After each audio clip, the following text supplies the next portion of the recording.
Well, good morning and welcome everyone to our Bible study for December 19th, 2020. Shahida from Maryland is our moderator. And go ahead, Shahida. Thank you. Good morning, all. The quote for today is from the Blue Book, an article called Fear is Not Your Thinking. And it goes, now worry does not demonstrate. All the mental energy one spends on worry would be better used in faith. Just pray where you do not know what to think, or sing a hymn to yourself until worry goes. Nothing happens out of order. Everything happens in the order of development for you. You pray to learn, and why be regretful when the page turns over and a hard lesson comes next? Let resentment go and just roll up your sleeves, so to speak, and get to work and declare that you are going to squeeze all the benefit out of that experience that you can. Just learn to be glad of these chances to impersonalize error. Remember, there will be nothing come to you that you cannot overcome. The victory is yours by inheritance. Claim it and use it as yours. Work every day to know that the belief of impossibility has no power over you. Know that it cannot possibly affect you in any way and can never for an instant hinder your demonstration.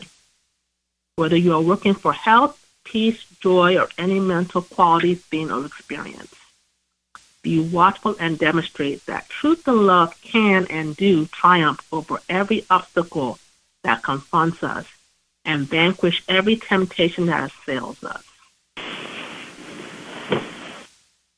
Any thoughts on that? Thank you, Shahida. I love that.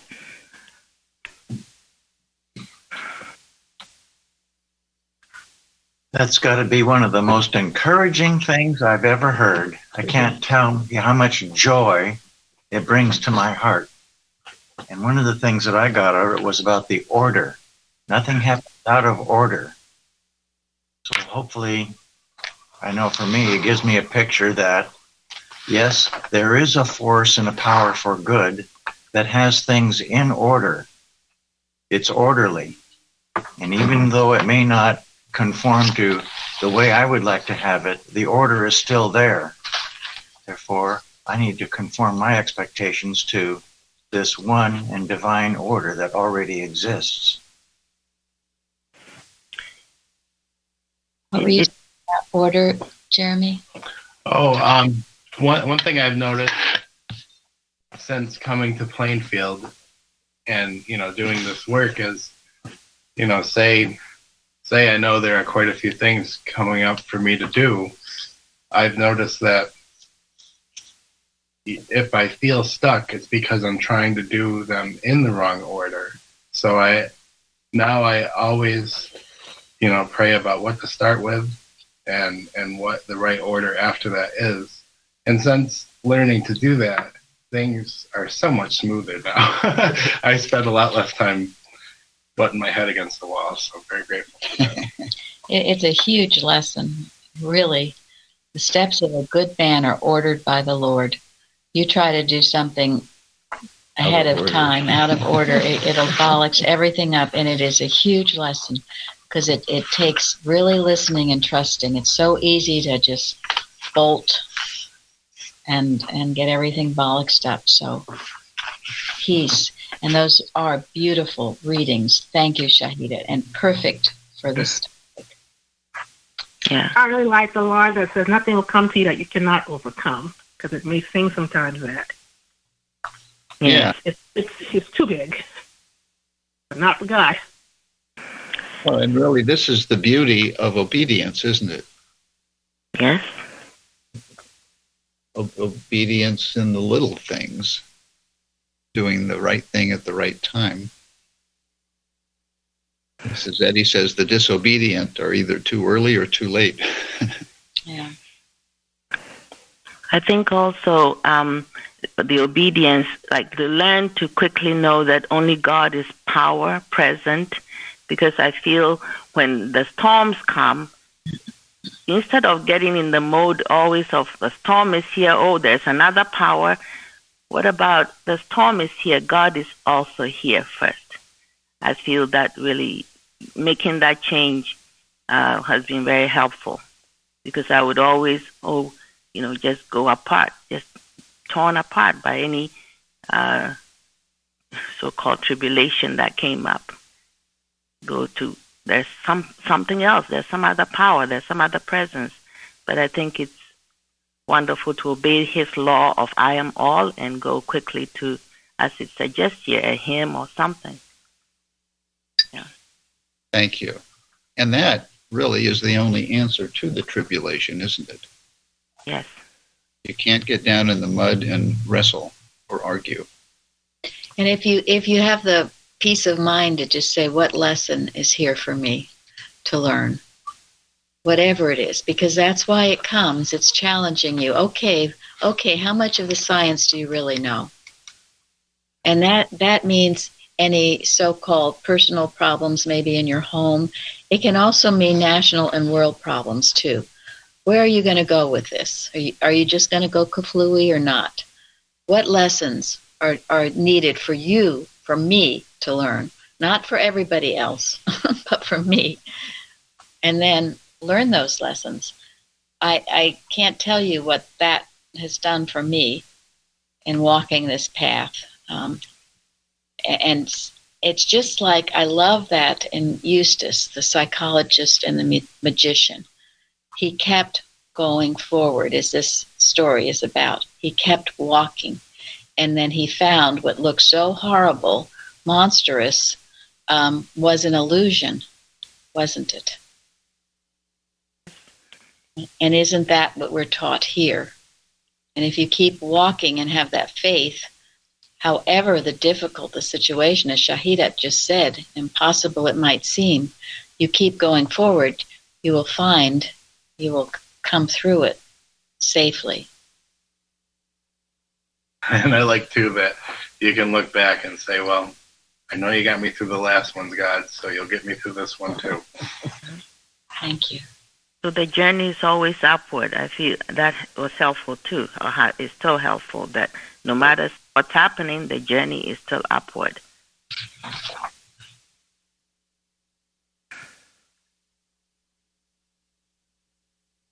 Yep, you're going to squeeze all the benefit out of that experience that you can. And learn to be glad that these are just chances to impersonalize error. Once we get into personality, that's why Mrs. Eddy speaks of it so often in the first edition, then we're cooked.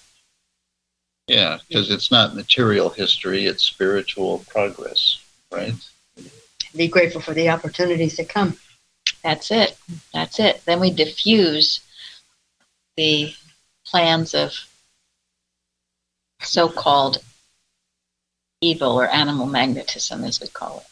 We diffuse it. It has no power over us. And each overcoming is making our foundation ever so strong in God. Yes. Yes. That's why we can look forward to challenges or tribulations. Was it Paul who said he delights in tribulation? Yes. And that has to be the reason why. Because with each tribulation, he grows closer to God. He learns a lesson. And he feels more of God's presence and dominion in his life. And we should too. We should, well, maybe not necessarily welcome the challenges, but we shouldn't shy away from them. I think we only have two choices. It's either murmur or delight in it. We can't stop it if we can't get around. I was looking at some of the old Bible studies, and it said, no whining. Right. Mhm. That's right. A lot of whining was going on. We can whine to ourselves when we're not careful. One of the things that speaks to me of the order and that I had to learn with working with a practitioner the last few years with working with people is not setting the battle in array. And that really, we had that in our lesson, I think, last week. And even just with something recently, I felt that was what was teaching me, because I would be so quick to react. Thank you. And that is how you set the battle in array, right? Yep. And that's why Mrs. Evans used to say regularly that reaction is the bridge over which animal magnetism travels. And when you react, it means it's hitting a spot in you that needs healing. And Bruce had a testimony a few months ago where he said, "When I react, I'm useless to God." Yeah. I wrote that down. That was like Yeah, and that's the whole intent, to forget or neglect your duty to God, your leader, and to mankind.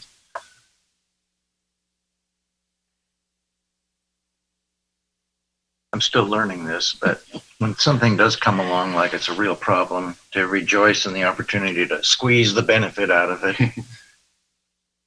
And I can't get around it. I mean, that's a basic truth. There have been many times I tried to get around things, and every time I thought I did, there it was facing me again, maybe in a different form. So, Mrs. Eddy says these cease to exist when they cease to bless. So, Yeah, and A lesson. yeah, and that's a healthy attitude, to know that you're still learning. I mean, I don't ever expect that I will ever know everything there is to know. So I'm looking forward to learning.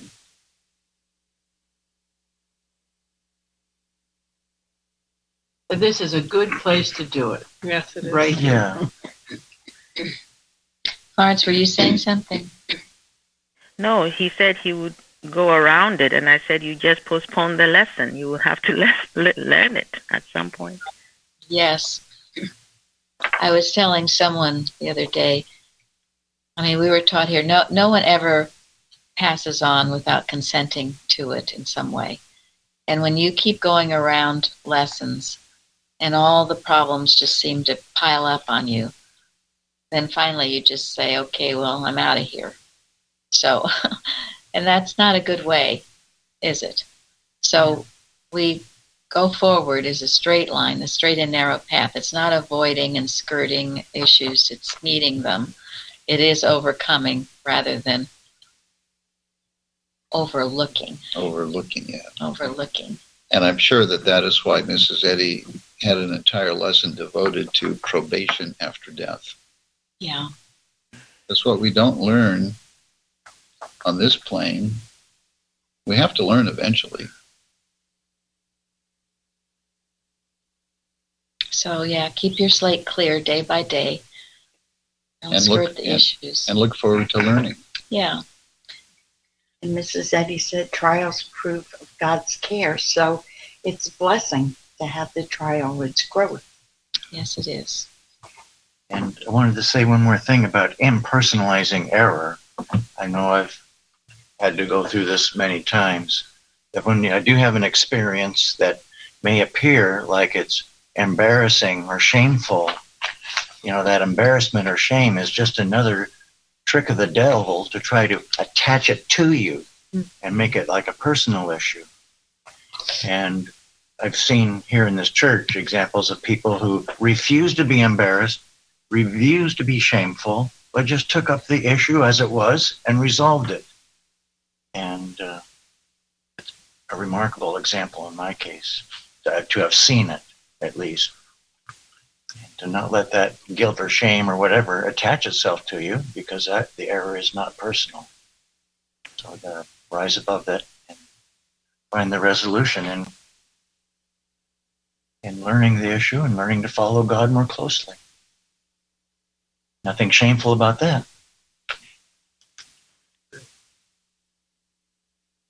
Shall we dive into the questions? Thank you. Yes. Yes. All right, so the readings for today are from Exodus chapter 14 and Psalms 114. So from Exodus, it's about the travels of the children of Israel. Question number 1, what was the terrain like around the area where the children of Israel crossed the Red Sea?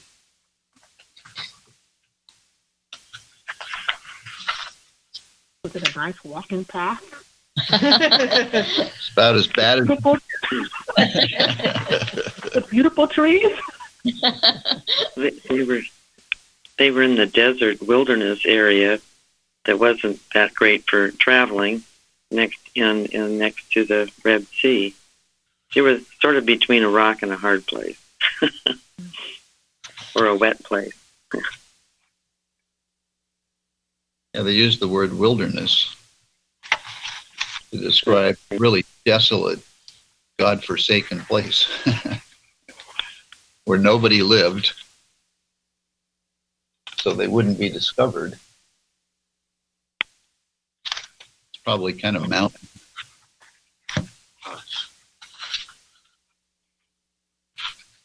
And this is Eddie's definition of that word is loneliness, doubt, darkness, and then spontaneity of thought and idea, the vestibule in which a material sense of things disappears, and spiritual sense unfolds the great facts of existence, which is really what happened.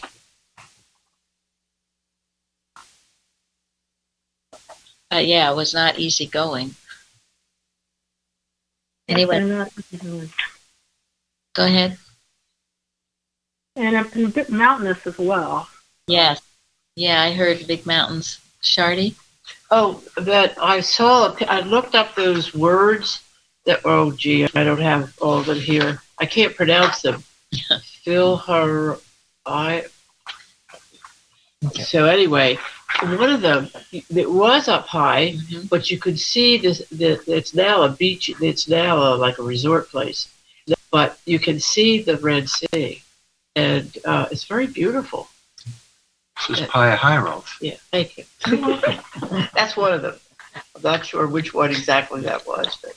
Yeah, I think I saw craggy cliffs as well as wilderness. So, And just a very long trek too. a long trek, yes. You know, What about look up the route? Did you look up the route and how they came and where people think the road was today? Oh, the route, did the you route say? that they went. Oh, Oh, yeah. well, yeah, then they were, that where you said, well, that's another question of whether they were sent back because of those, I think because of the mountains. But it's very, Our next question. Why did God order the children of Israel to turn around? And I said here, I'd eat them. So it's chapter 2, verse 2 of chapter 14, where they were going along and God told Moses to tell them to turn around. And I found that interesting because they could have kept walking that way and gotten there sooner. So why do we think God told them to turn around instead? Well, from what I found is the shortest route was going to take them through the area where the Philistines lived. And they certainly weren't prepared to be attacked by the Philistines. So it was their protection also. I mean, one of the reasons. And also, they had to go, the Red Sea was not only for their protection to get them to the promise where they needed to go, but it was also they needed to go through that for God to show how he was going to take care of their enemies, because the Red Sea, of course, swallowed up the Egyptians. So that's why they also had to go through that route. And it was and for Moses, I can't imagine over 2 million people he's in charge of protecting, and his trust. Even it says in the commentary that he must have been himself also, knowing that the closest route was the way they were headed, and to turn around and take this much longer path, he really had to trust God so much to, okay, God, you know what you're doing. And that's, so it just shows how much trust and faith Moses had in God to protect him and all these people God put him in charge with. But Anyway. Thank you. Very good. Yeah. Also, the idea that God had told Moses to really, about faith, to turn around and go in the opposite direction that all human sense thought was right.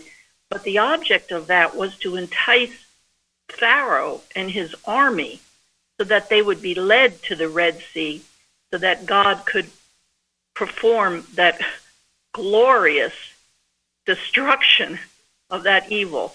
And that was really to solidify the faith of all the Israelites in God.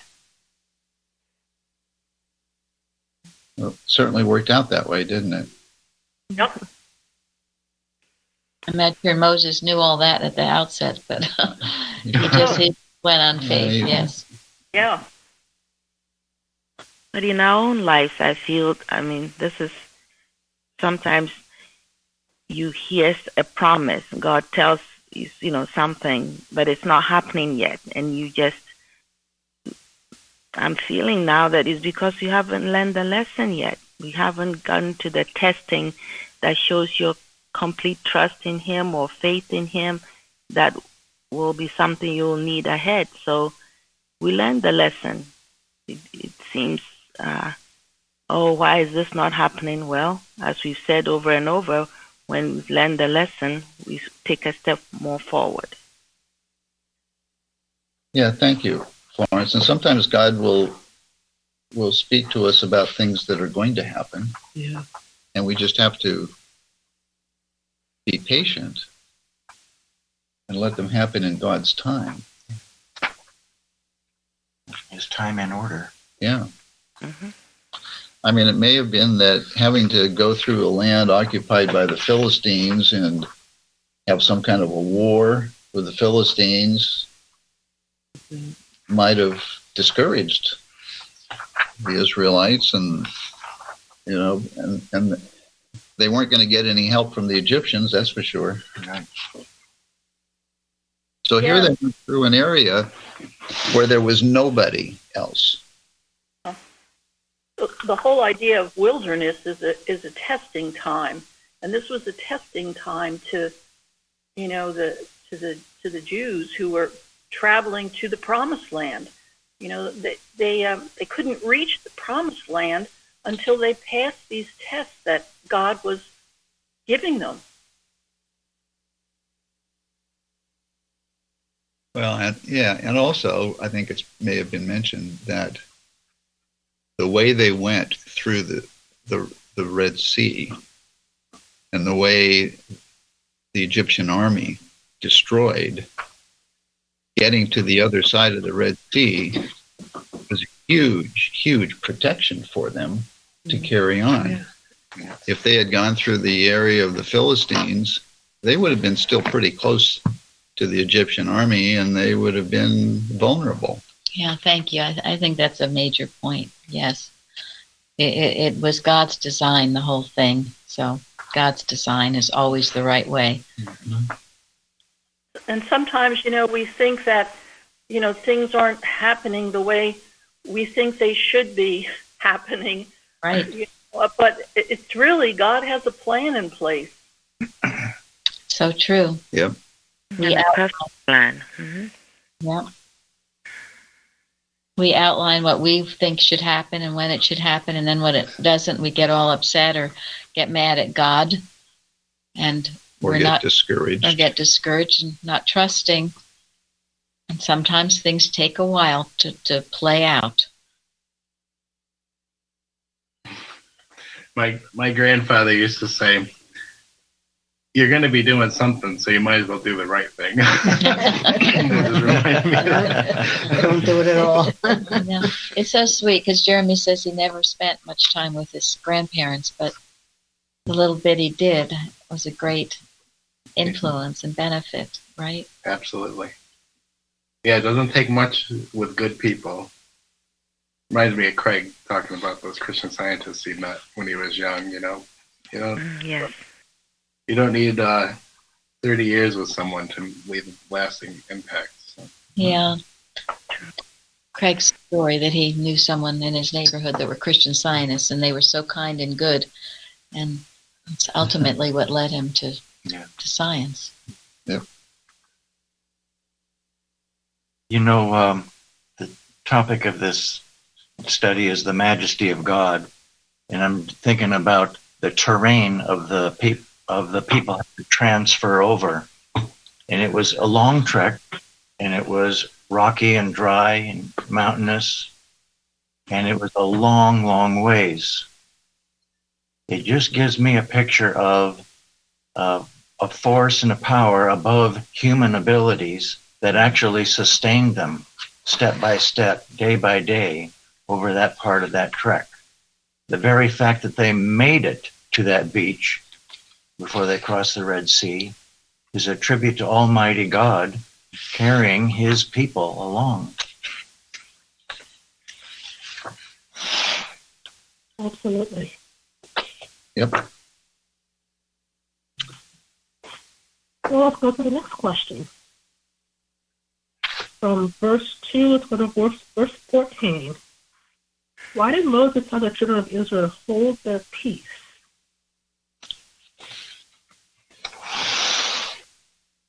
What were they doing? Well, he was telling them to stop murmuring, stop complaining, stop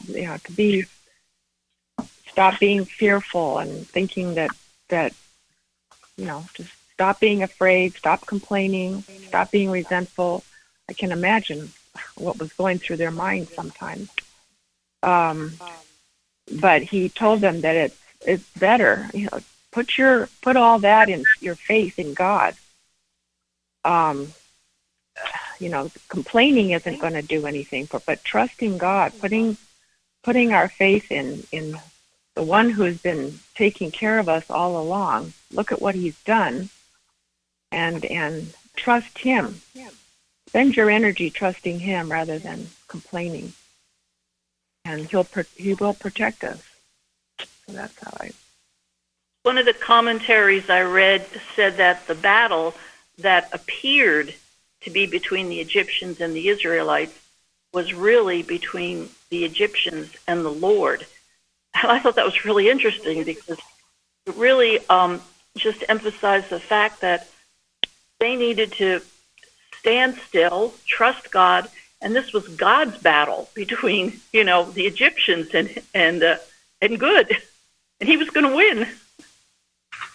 Thank you. That's good. Yeah, because these guys were in a box, weren't they? They had traveled through between these mountains. They had reached this huge beach, and the Egyptians were behind them, and they had nowhere to go.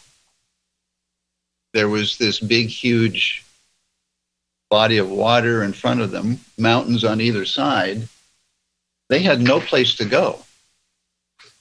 They were dead meat because they could see the Egyptian army coming after them.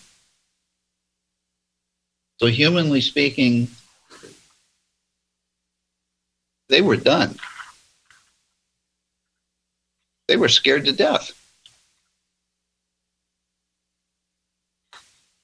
I don't know if any of you have ever felt in that position, that place where you feel there's no going forward, you're just trapped. I mean, I've heard it in the practice, and I know there are times in my life where I felt that. I just had nowhere to go.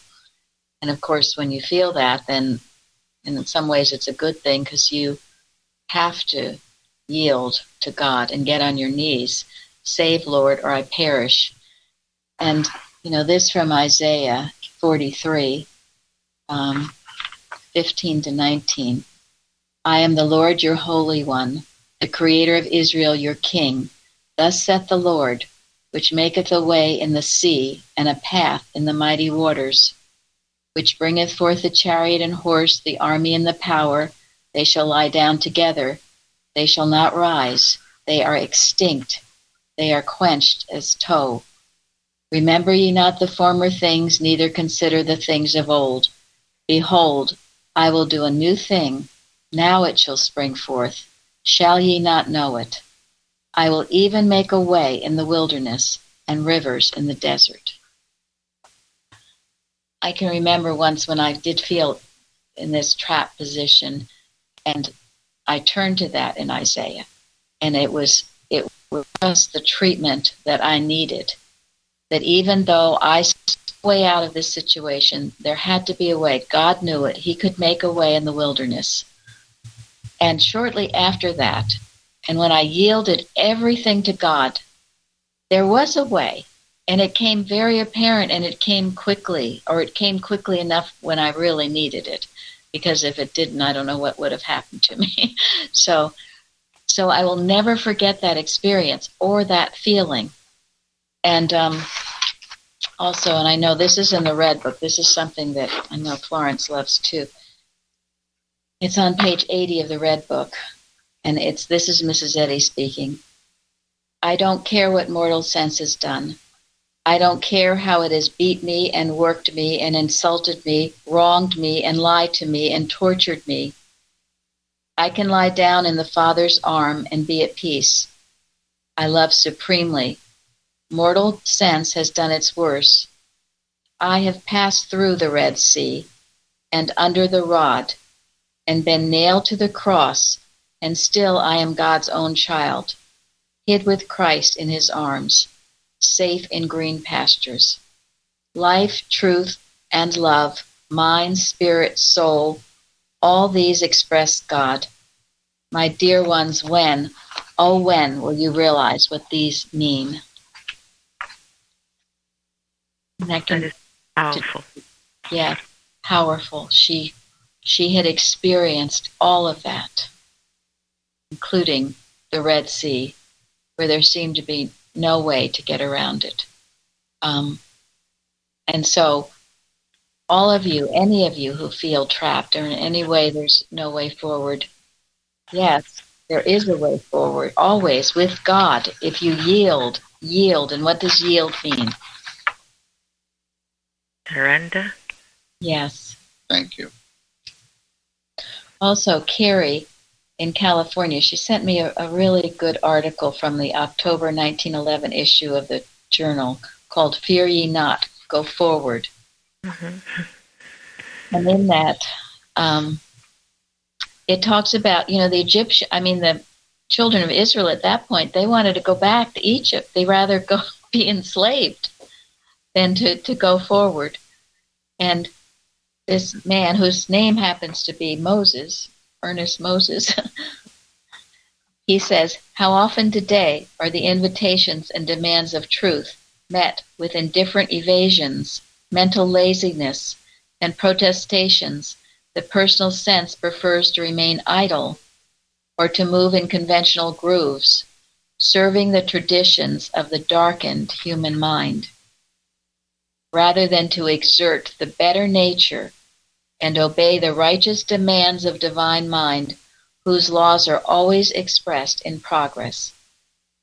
Entirely in keeping with this way of half-awakened mortals, the biblical narrative tells us how those who sighed for the old ways of bondage, when pursued by the chariots and horsemen of error, became sore afraid, resentful, and fearful. But their great leader was undismayed by these signs of weakness and infidelity. He immediately drew on the unlimited abundance of courage, always available to those who sincerely trust God, and commanded his people to cease their fears, to stand firmly and experience a salvation which would come that very day from an unyielding reliance on God, the all-protecting divine mind. And then Moses supplemented his appeal by assuring his followers that the Egyptians should utterly disappear that very day. To this encouraging promise, the great leader added the cheering words that their God should fight for them and that they only needed to hold their peace, to calm their own thoughts.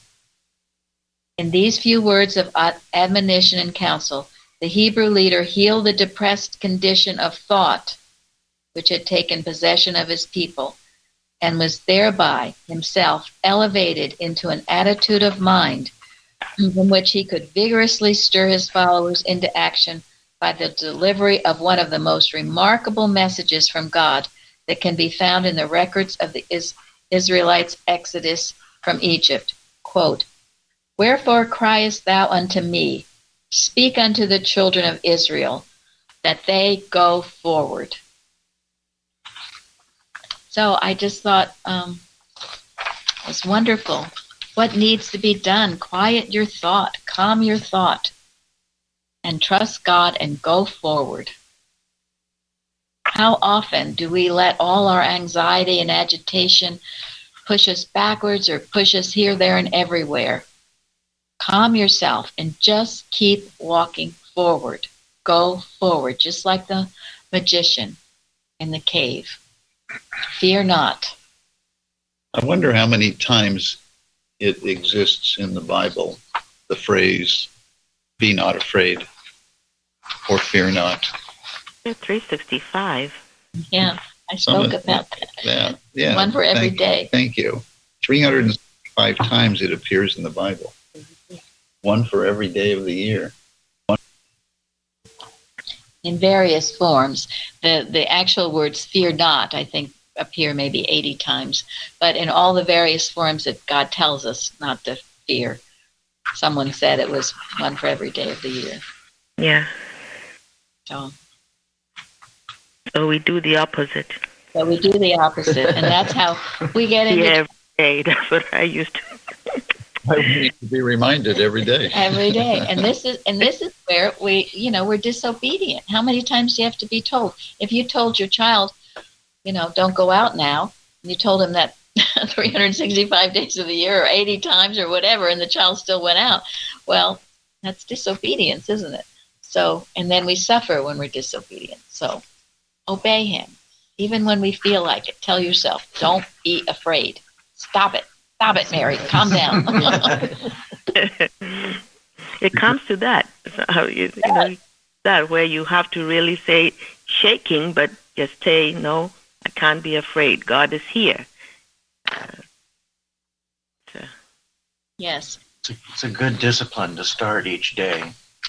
Fear ye not, be not dismayed. I am thy God, I am with thee, and I will save thee with the right hand of my righteousness. Isaiah 41. Yep. It's good for the morning. It's good for noontime. It's good for evening. And all the times in between. Remember. And the promise in the 23rd Psalm, you dwell in the house of the Lord forever. You dwell in the consciousness of love forever. So what's this? Yes. Yeah. So comforting. I love that.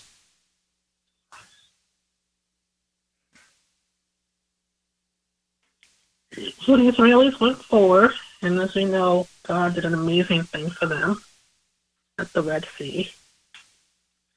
Thank you for reading out verse 15 there, "Wherefore thou criest unto me." That was excellent.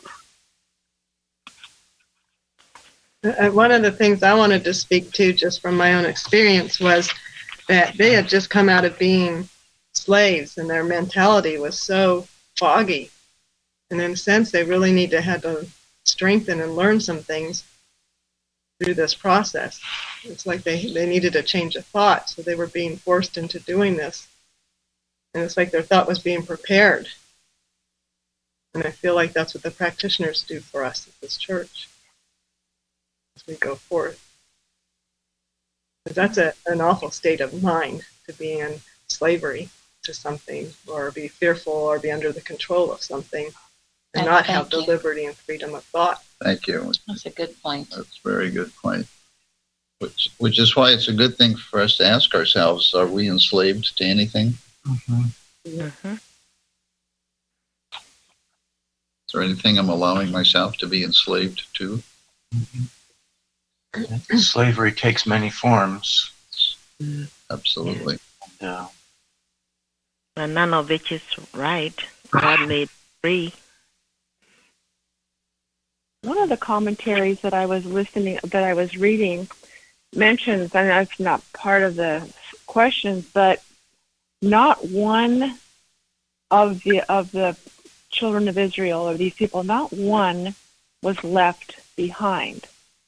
Not one. And that means that the sick, the feeble, the old, the young, suddenly were able to gather the strength and the capacity and the ability to get up and walk and leave, despite what they seemed to be going through at the time. And I never even thought of that. I just thought, wow, not one, they didn't leave anybody behind. They didn't say, you're too old, you can't go, you're too feeble, you can't go, you're too sick, you can't. But everybody was freed of whatever they needed to be freed of in order to get up and get out. I think that was remarkable. That is, thank you. That's beautiful. Yes. What a wonderful thought. I'd never thought of it either. Yeah. Yeah. Proof, right? In God, there's no feeble, there's no whatever. No. Yeah. And when you had all these Egyptians following you in chariots, you forget about what's ailing you. Yeah. You get up and move. But it shows what's possible to God and the total healing that took place in every direction. We saw recently, some of us, it was a movie Parthens had recommended. It was the filming of the I guess it was, what was it? It was crossing the Red Sea. Is it the Ten Commandments, I guess? Yeah, it was the original Ten Commandments. The original Ten Commandments, yes. And crossing the Red Sea. But they said in filming it, there were a lot of wonderful things that happened. Wasn't the Cecil B. DeMille got seriously ill? In fact, I won't even say what he had. It was something very, very major. Mm-hmm. And he ended up the next day on set filming, because I think it was the energy of this story, and so wonderful. He was stronger than the others that were on the set. He was stronger than all the others, and they were filming it was actually in the deserts of California, but it was super hot, and here he just experienced this bad thing, and he was up and about working and stronger than everybody else. And they acknowledged it too. That people were aware that was God working. It was God working. Thank you. Yeah. Yeah, people weren't afraid to say it back then. No, they weren't afraid to say that God was working. And they loved this movie. The receptivity to this movie was what touched me, was that people really want this. They wanted that truth out. Yes. Yeah. And whatever years those were, there were a lot of these biblical movies that encouraged people. They weren't these horrible things that depressed you, but they were movies of encouragement.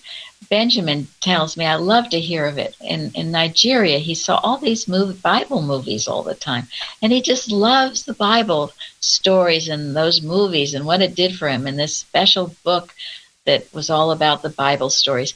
And his face just glows when he talks about it. And there's none of this, I don't believe that really happened. No, it did happen. And isn't that wonderful? Wow. These stories are so important. They're the go-tos. Even if you haven't experienced some big thing yourself, you can see what happened there. Or parting the Red Sea, fire without burning. Lions that didn't eat you. I don't know. It really makes the majesty, this is topic, majesty of God come out really clearly. So. Thank you. Really? Yes. Yeah. And that's why that memorizing Hebrews 11, which goes back and recounts all that faith did for all these people, is so uplifting for us today. Just as Florence just said, maybe you haven't experienced going through the Red Sea in that way, but someone did, and you can rejoice and gain strength from that very fact that that's the kind of God we all have. I thought it was fascinating that the other story in this week's lesson is Jesus not parting the sea so he could walk to the ship, but he rose above that whole concept of materialism and walked on the water. And when Peter was inspired enough to believe that maybe it was Jesus and not a spirit, He walked on the water, and then he became fearful, and then he couldn't walk on the water anymore. He became fearful because he took his eyes off God, of Jesus, sorry. Yeah. Yes. Yeah. Thank you. That's an important point. And Jesus Lifted told him up. him the same thing that Moses told everybody 1,400 years before then. O ye of little faith. No faith.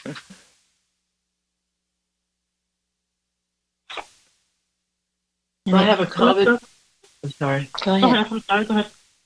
Well, it's from 114, and I loved it. And it's Christ comes for the salvation of his people. He redeems them from the power of sin and Satan, separates them from an ungodly world, forms them to be his people, and becomes their king. There is no sea, no Jordan, so deep, so broad, but when God's time is come, it shall be divided and driven back. Thank you. That is beautiful. And also, this is something that we've worked with often. We were given here. I don't think it's in the lesson, but it's in chapter 14 of Exodus 13. And Moses said unto the people, Fear ye not, stand still and see the salvation of the Lord, which he will show to you this day. For the Egyptians whom you have seen today, ye shall see them again no more forever. And what does that mean? Whatever you think you're going through, it will be gone forever. Just trust, and you will never see it again. It's over. It's nothing. Thank Yeah. you. Like the Nahum one, right? Affliction shall not appear a second. Second time. Yes. Yes, thank you. That's it. Remember this. Those Egyptians we were taught, those are your problems. Problems that you see today, you shall see them again no more forever. You will not see them again. And they didn't. No reversal. No reversal. Yes. And that other from Nahum. Yes. And that is the difference between Christian Science healing and so-called faith healing. Christian Science healing, the problem is healed through the knowing, the allness of God, the allness of truth, the allness of life, and the nothingness of the illusion that appears to us materially or in some other human way. That is the Christian Science healing. And that quote from Nahum that Florence just spoke of, that's another that you use for the no reversal. What do ye imagine against the Lord? He will make an utter end. Affliction shall not rise up a second time. You're imagining it against the Lord. You're thinking, oh gosh, I had this once, I'm going to have it again. Oh goodness me. You're doing that imagining, so let's not. If you don't, he'll make an utter end of it, and it will not rise up the second time. These are powerful statements to work with. They should be part, as I say, part of your arsenal.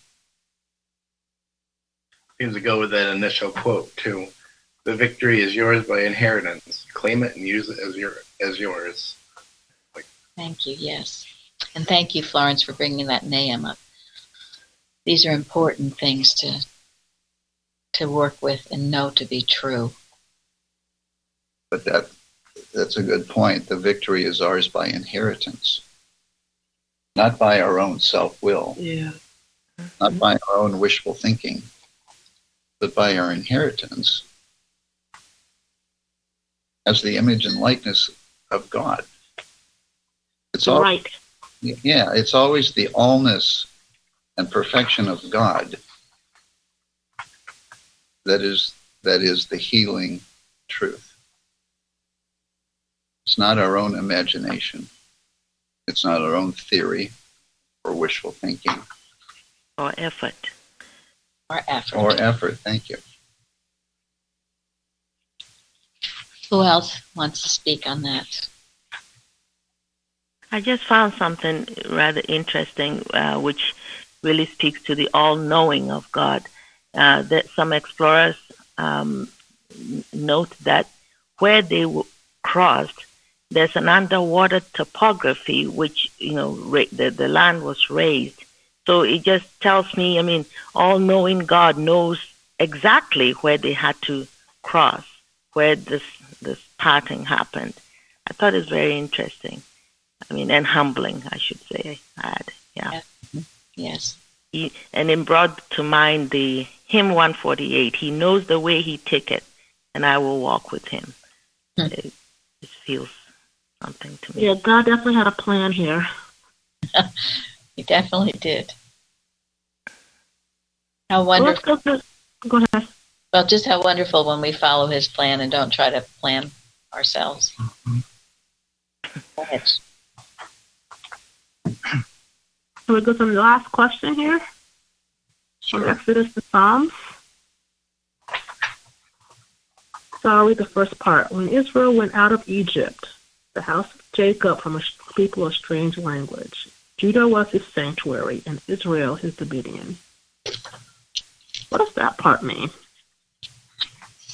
Well, I looked up the word sanctified, and it means made holy, consecrated, set apart for a sacred service. So the people that left Egypt were to be like a sanctuary where God was to prove his power and presence for all mankind and for all nations. But they were set apart from the rest of the world to be where he was going to prove his allness and his protection and care for his people. But they were to be and to be obedient to him, his dominion. They were to be a sanctuary where he was to prove his presence, and Israel is his dominion.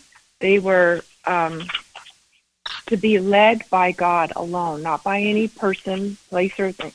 But when it says here, and they brought out of Egypt, they were separated from all other people, and in this sense sanctified and became a holy and special people, chosen by the Lord to be so, with whom he made a covenant, and to whom he gave holy laws and righteous statutes. And in this way they were typical of those who are effectually called by grace with an holy calling and unto holiness. And then the Israel's dominion. From the time of their coming out of Egypt to their having a king, their government was properly a theocracy. God was their king. And by him they were immediately ruled and governed, and had a body of laws given them from him, and were under his immediate care and protection. See, it's not impossible. That's our goal. God is our king. He can rule us. Boy, have we gotten far from that. But we can rein it back in. Why not? Let that be in our prayer and thought. His government. Yeah, and also I forgot to say that Judah was a sanctuary, was also the people. I mean, they weren't Jews until they came out, until they went into Babylonia when they were taken. But that's when they became the Jewish nation. And, of course, that's where the Messiah came from. Jesus came from those people. So they were definitely a people being prepared, and through who Jesus was to become, to come to the world. Thank you. Wasn't Judah one of the 12 tribes of Israel? It was the biggest one, I think, for what I read. Yeah. They were the leading tribe, too, it says, I read. And Jesus in the chosen, isn't that what is his mother said? From the tribe of Judah? Yeah. Yeah. They were Go ahead. the first ones through the the Red Sea. They were the leading tribe as they traveled through the wilderness. And one commentator said Judah was the tribe that led the way in the wilderness march, and Israel is what they became when they reached the promised land. Yeah, that's good. Does Tom have anything to say about this? See here? Yes. Thomas? Well, I thought it was a great question. So I know it was in the lesson, but I thought it was interesting because sometimes there's things in the lesson and we just kind of read over it and not sure what, you just read over it, I guess. And so I'm really grateful that it was asked as a question. No, I don't really have an answer per se, but I did read about it in Bible Hub, so that's where I like to go to read about something in the Bible. And I talked about some of the things we were talking about, because Jerusalem was in the land where, the tribe of Judah was, right where the temple was.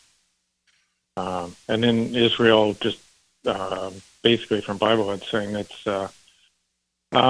including everybody. So the sanctuary may be in Judah, but Israel is has dominion or is a kingdom, and so that means that we're all included under God's care. That's great. Thank you. It was interesting. I saw this. Charles Spurgeon had high praise for Psalm 114, the second in his series of psalms known as the Egyptian Hallel, and sung as part of Israel's Passover ceremony. And then this is a quote from Spurgeon. This sublime song of the Exodus is one and indivisible. True poetry has here reached its climax. No human mind has ever been able to equal, much less to excel, the grandeur of this psalm. End quote. So it's interesting, Shahida. Thank you for picking it out. I hadn't thought about it that way. But Spurgeon knew his Bible. If Spurgeon spoke of it so highly, there must be reasons for that.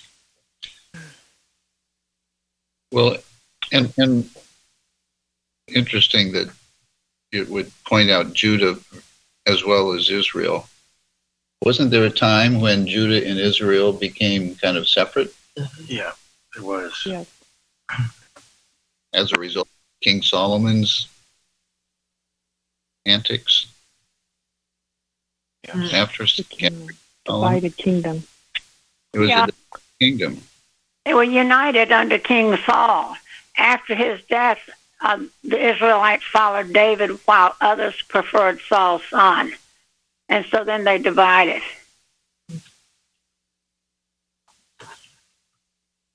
Yeah, so it raises the question, Judah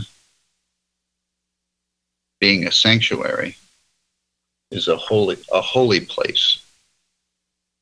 So it's recognizing Judah as the more spiritually advanced between the two, Judah and Israel. Mrs. Eddy has the definition for Judah in the glossary. The second part says the spiritual understanding of God and man appearing.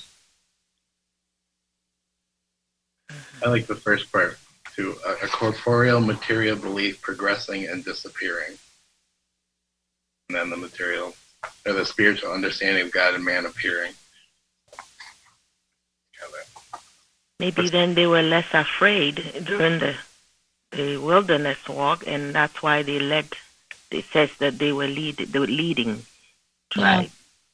Yeah. Yep. They have a more advanced understanding of God and a greater faith. And a more perfect love. And a more perfect love.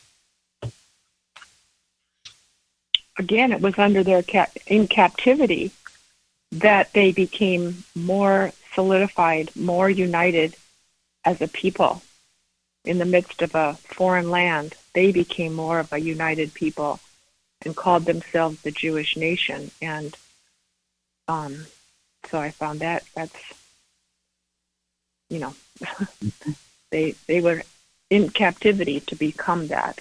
And so they did not want to meld into the foreign land that they found themselves. They were going to meet. They remembered who they were, and they were going to make sure that they remained so.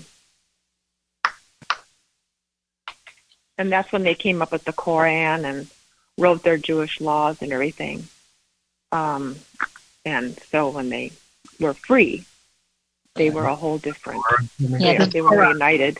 You mean the Torah? Yeah. Torah. Yes, I mean the Torah. Sorry, the Torah. Excuse me. Yes, that's what I mean. Thank you. Well, God gave the children of Israel a fresh start in dramatic fashion. I can speak from experience, he's given me a fresh start when he brought me to this church. May not have been quite so dramatic, but something to thank God for. You know, we work out our salvation and God is working with you. So thankful for that he is.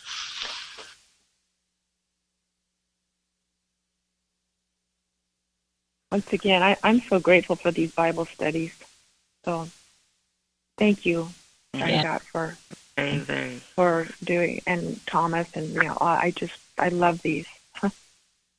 Shahida, thank you for these questions. I really felt that they were inspired because, like Tom, it just really opened up this lesson.